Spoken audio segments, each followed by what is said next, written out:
নমস্কার বন্ধুরা, খিদে সাথীতে আপনাদের সবাইকে স্বাগত। আমার মেয়ের খুব আবদার যে আজকে মা নতুন কিছু বানিয়ে দাও। নতুন কিছু প্রতিদিন কী বানাই বলুন তো?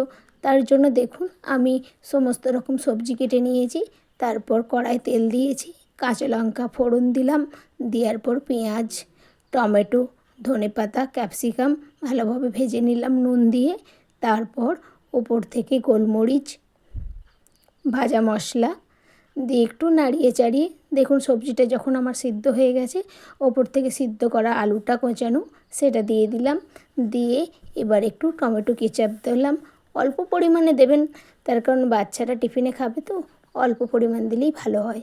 তো একটু নাড়িয়ে নিলাম, নাড়িয়ে নেওয়ার পর ওই ব্রেডগুলো যেগুলো কুচিয়ে রেখেছিলাম সেইগুলো দিয়ে দিলাম, দিয়ে একটু ভাজা ভাজা করে নিলাম।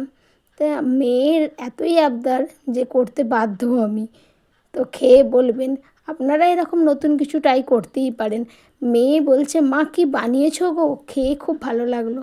দেখুন তার সঙ্গে স্যালাড দিয়েছি, কয়েক টুকরো শসা, গাজর, একটা আপেল, ব্যাস এটা দিলেই বাচ্চারা খুব খুশি।